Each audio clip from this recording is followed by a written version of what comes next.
ज्ञानभण्डार.com यहाँहरूलाई स्वागत छ।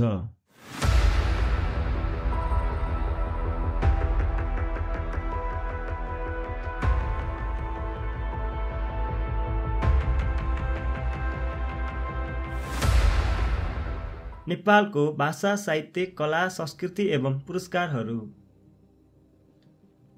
नेपाली भाषाको उद्गम स्थल कहाँ हो? सिन्जा कर्णाली। नेपाली भाषा कुन भाषा परिवार अन्तर्गत पर्छ? भारोपेली भाषा परिवार। नेपाली भाषाको सर्वप्राचीन अभिलेख कुनलाई मानिन्छ? विक्रम सम्वत 1038 को दामुपालको समयको अभिलेखदेखि। कुन अवधिलाई नेपाली भाषाको प्राचीन काल मानिन्छ? 11औं देखि 15औं शताब्दीसम्म। कुन अवधिलाई नेपाली भाषाको माध्यमिक काल मानिन्छ? 16औं देखि 18औं शताब्दीसम्म। नेपाली भाषाको आधुनिक काल कहिले सुरु भएको हो? 19औं शताब्दीबाट। नेपाली भाषालाई राजभाषाका रूपमा प्रयोग गर्ने पहिलो व्यक्ति को हुन्? नागराज। नेपाली भाषाले नेपालको राष्ट्र भाषाको मान्यता कहिले प्राप्त गरेको हो? विक्रम सम्वत 2015। जागड भाषा कुन भाषा परिवार अन्तर्गत पर्दछ? द्रविड भाषा परिवार। सतार अर्थात् सन्थाली भाषा कुन भाषा परिवार अन्तर्गत पर्दछ? आग्नेय भाषा परिवार। नेपाली साहित्यको विकास कहिलेदेखि हुन थालेको हो? नेपाल एकीकरणपछि। नेपाली साहित्यको पहिलो रचना कुन हो? सुभानन्द दासको पृथ्वीनारायण शाह नामक कविता। प्राथमिक कालीन नेपाली साहित्यमा कुन धाराको विकास भएको थियो? वीरधारा। त्रिरत्न सौन्दर्य गाथाका रचनाकार को हुन्? सुन्दरानन्द बाडा। नेपाली साहित्यमा श्रृङ्गारिक धाराको विकास कुन अवधिमा भएको हो? माध्यमिक काल। लाइब्रेरी पर्व कुन राणा प्रधानमन्त्रीको पालामा भएको थियो? भीम शमशेर। मकैको खेती नामक कृतिका रचनाकार को हुन्? सुब्बा कृष्णलाल अधिकारी। नेपाली साहित्यको आधुनिक कलाको सुरुवातका प्रसिद्ध 3 साहित्यकार को हुन्? लक्ष्मी प्रसाद देवकोटा, लेखनाथ पौडेल र बालकृष्ण सम। सर्वप्रथम त्रिभुवन प्रज्ञा पुरस्कार प्राप्त गर्ने व्यक्ति को हुन्? नरबहादुर भारतीय। सर्वप्रथम इन्द्र राज्य लक्ष्मी प्रज्ञा पुरस्कार प्राप्त गर्ने व्यक्ति को हुन्? उस्ताद गणेशलाल श्रेष्ठ। सर्वप्रथम महेन्द्र प्रज्ञा पुरस्कार प्राप्त गर्ने साहित्यकार को हुन्? दौलत विक्रम बिष्ट। 2031 सालमा स्थापित प्रज्ञालङ्कार प्राप्त गर्ने पहिलो व्यक्ति को हुन्? क्रिस्टोफर हाइमन्डोर्फ। मदन पुरस्कारको स्थापना कहिले भएको हो? विक्रम सम्वत 2012। सर्वप्रथम मदन पुरस्कार प्राप्त गर्ने व्यक्ति को हुन्? सत्यमोहन जोशी, चित्ररञ्जन नेपाली र बलराम जोशी। कहिलेदेखि मदन पुरस्कारको रकम 2 लाख बनाइएको हो? विक्रम सम्वत 2062। मदन पुरस्कार प्राप्त गर्न सफल कृति हाम्रो लोक संस्कृति नामक कृतिका रचनाकार को हुन्? सत्यमोहन जोशी। मदन पुरस्कार प्राप्त गर्ने महिला साहित्यकारहरू को हुन्? पारिजात, झमक घिमिरे, राधा पौडेल र नीलम कार्की। 2076 सालको मदन पुरस्कारबाट सम्मानित स्रष्टा को हुन्? चन्द्रप्रकाश बानिया। 2075 सालको मदन पुरस्कार विजेता स्रष्टा को हुन्? योगेश राज। 2074 सालको मदन पुरस्कार कसले प्राप्त गरे? नीलम कार्की निहारिका। 2073 सालको मदन पुरस्कार कसले प्राप्त गरे? घनश्याम कडेल। जगदम्बा श्री पुरस्कारको स्थापना कहिले भएको हो? विक्रम सम्वत 2045। जगदम्बा श्री पुरस्कार प्राप्त गर्ने पहिलो व्यक्ति को हुन्? नारायण गोपाल। जगदम्बा श्री पुरस्कार लिन अस्वीकार गर्ने व्यक्ति को हुन्? नरबहादुर भारती। 2076 सालको जगदम्बा श्री पुरस्कारबाट सम्मानित हुने स्रष्टा को हुन्? गायिका एवं सङ्गीतकार शान्ति ठटाल। 2075 सालको जगदम्बा श्री पुरस्कार कसले प्राप्त गरे? बैरागी काइला। 2074 सालको जगदम्बा श्री पुरस्कार कसले प्राप्त गरे? शान्त दास मानन्दर। 2073 सालको जगदम्बा श्री पुरस्कार कसले प्राप्त गरे? कार्टुनिस्ट दुर्गा बराल। नेपाल प्रज्ञा प्रतिष्ठानद्वारा प्रत्येक 4 वर्षमा प्रदान गरिने पृथ्वी प्रज्ञा पुरस्कार 2069-70 का लागि कसलाई प्रदान गरियो? साहित्यकार तथा संस्कृतिविद मोटनाथ पश्चित। नेपाल प्रज्ञा प्रतिष्ठानद्वारा 4 वर्षमा प्रदान गरिने पृथ्वी प्रज्ञा पुरस्कारको राशि कति रहेको छ? रु 4 लाख। नेपालको कुन गैर सरकारी संस्थाले सन् 2013 को एसियाली नोबेल पुरस्कार मानिने म्यागसेसे पुरस्कार प्रदान गरियो? शक्ति समूह। 2026 सालमा स्थापित साझा पुरस्कार प्राप्त गर्ने पहिलो व्यक्ति को हुन्? भूपी शेरचन। नेपाल राजनीति शास्त्र सङ्घद्वारा सन् 1993 मा स्थापित पोल्सान पुरस्कार प्राप्त गर्ने पहिलो व्यक्ति को हुन्? डेनमार्कका प्राध्यापक ओले बोर। पोल्सनको पुरा रूप के हो? Political science association of Nepal. Bhupalman Singh Karki Pragya पुरस्कारको स्थापना कहिले भएको हो? विक्रम सम्वत 2052 कार्तिक 1। 3 पटकसम्म मदन पुरस्कार प्राप्त गर्ने व्यक्ति को हुन्? सत्यमोहन जोशी। म्यागसेसे पुरस्कार प्राप्त गर्ने पहिलो नेपाली को हुन्?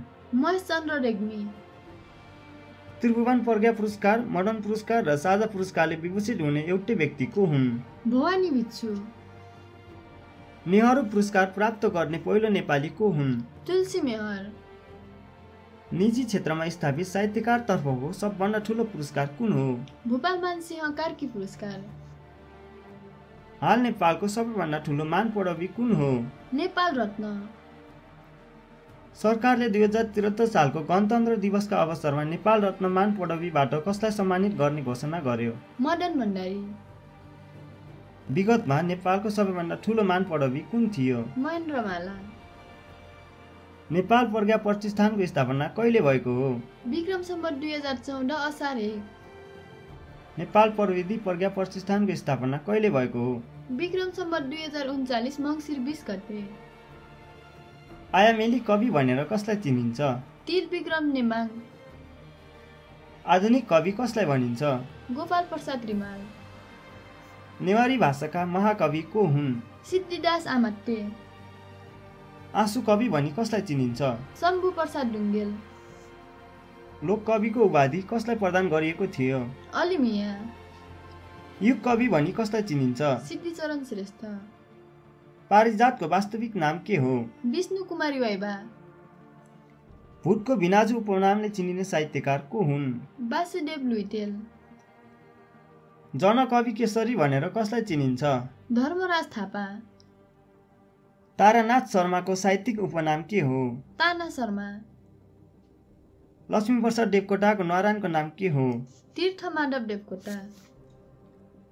महाकविको उपाधिद्वारा सम्मानित कवि को हुन्? लक्ष्मी प्रसाद देवकोटा। सङ्गीत शिरोमणि भनेर कसलाई चिनिन्छ? नरराज ढकाल।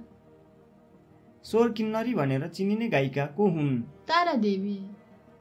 नेपालका कुन गायकलाई स्वर सम्राटको उपाधि प्रदान गरिएको छ? नारायण गोपाल। भिनाजुको स्वेटर नामक कथाका लेखक को हुन्? पोषण पाण्डे। नेपाली साहित्यमा सुदपा भनेर कुन कुन साहित्यकारलाई चिनिन्छ? सूर्य विक्रम गेवाली, धरणीधर कोइराला र पारसमणि प्रधान। अक्षराङ्क शिक्षा नामक कृति कसले लेखेका हुन्? जय पृथ्वी बहादुर सिंह। आज रमिता छ कृतिका लेखक को हुन्? इन्द्र बहादुर राई।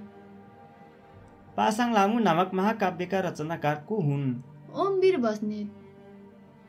लक्ष्मी पूजा नामक नाटकका लेखक को हुन्? लेखनाथ पौडेल। कवि शिरोमणि लेखनाथ पौडेलको जन्म कहिले भएको थियो? विक्रम सम्वत 1941 पौष 14 कास्कीमा। एकै वर्ष साझा र मदन पुरस्कारबाट सम्मानित हुने साहित्यकार को हुन्? ध्रुवचन्द्र गौतम। एउटै कृतिबाट मदन पुरस्कार र साझा पुरस्कार प्राप्त गर्ने साहित्यकार को हुन्? भवानी भिक्षु, धनुषचन्द्र गौतम, मदनमणि दीक्षित र विनोद प्रसाद धिताल। तुलसी मेहर पुरस्कार कुन क्षेत्रका लागि प्रदान गरिन्छ? समाज सेवा। सर्वप्रथम छिन्नलटा पुरस्कार प्राप्त गर्ने व्यक्ति को हुन्? किरण खरेल। राष्ट्रिय जनसङ्ख्या पुरस्कारको स्थापना कहिले भएको हो? Vikram Samvat 2045। Stolen image of Nepal नामक पुस्तक कसले लेखेका हुन्? लयन सिंह बाङ्डेल। वेदमा के छ नामक पुस्तकका लेखक को हुन्? स्वामी परपन्नाचार्य। बिग्रिएको बाटो नामक कृति कसले लेखेका हुन्? दौलत विक्रम बिष्ट। हरगौरी विवाह र कुञ्ज बिहारी नाटक कसले लेखेका हुन्? जगज्योति मल्ल। उमरी अरे नामक कृतिका रचनाकार सुभाष घिसिङ हुन् भने उमरेकी छैन नामक कृतिका रचनाकार को हुन्? Balkrishna Sama. Land ownership in Nepal नामक कृतिका लेखक को हुन्? महेश चन्द्र रेग्मी। सिमरन गौडको इतिहास नामक कृतिका लेखक को हुन्? मोहन प्रसाद खनाल। 10 जना लेखकद्वारा लिखित उपन्यास कुन हो? आकाश विभाजित छ। प्रथम वियोगान्त नाटक अटल बहादुरका लेखक को हुन्? पहलमान सिंह स्वार। नेपालको पहिलो मौलिक आधुनिक नाटक कुनलाई मानिन्छ? मुटुको व्यथा। मुटुको व्यथा, तानसेन झरी, प्रेम पिण्ड, नियमित आकस्मिकता नामक कृतिका लेखक को हुन्? बालकृष्ण सम। बालकृष्ण समको जन्म कहिले र कहाँ भएको थियो? विक्रम सम्वत 1959 माघ 24 ज्ञानेश्वरमा। मुनामदन, पर्मिथस, सीताहरण, मेघदूत नामक कृति कसले रचे? मुनामदन, पर्मिथस, सीताहरण, मेघदूत नामक कृति मुनामदन, पर्मिथस,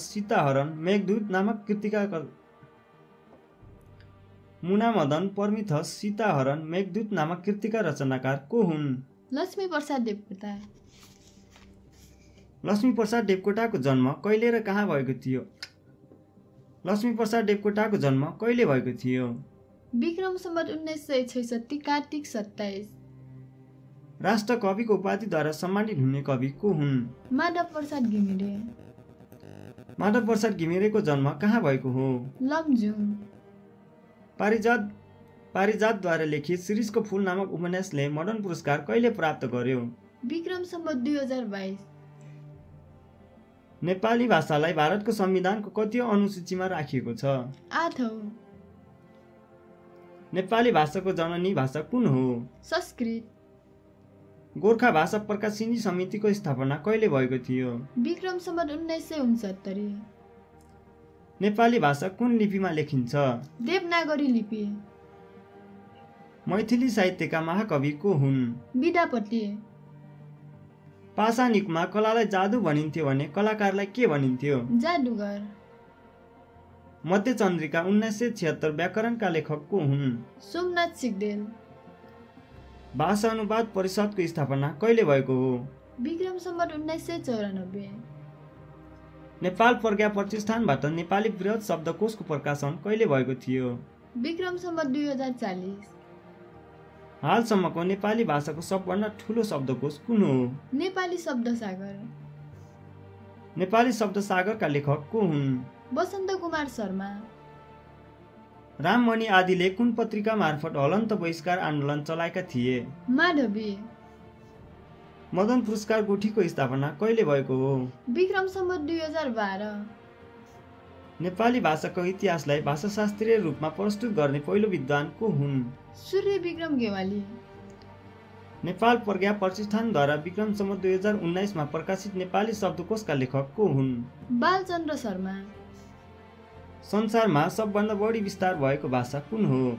भारोपेली भाषा परिवार। नेपालमा नेपाली पछि धेरै जनसङ्ख्याले बोल्ने भाषा कुन हो? मैथिली। नेपाली र मैथिली पछि तेस्रो स्थानमा पर्ने भाषा कुन हो? भोजपुरी। तुलसीदासको रामचरितमानस ग्रन्थ कुन भाषामा लेखिएको छ? अवधी। भारोपेली पछिको सबभन्दा ठूलो भाषा परिवार कुन हो? भोट बर्मेली अर्थात् चिनिया तिब्बती भाषा परिवार। नेपाली भाषा कुन भाषा परिवार अन्तर्गत पर्छ? भोट बर्मेली। पुराण ग्रन्थ तथा शिलालेखहरूमा नेवार भाषालाई के भनिन्छ? स्वदेश भाषा। तनहुँ भकुण्डो नामक कविता कसले रचना गरेका हुन्? शक्ति बल्लभ अर्याल। उर्वशी खण्ड काव्यका रचनाकार को हुन्? सिद्धिचरण श्रेष्ठ।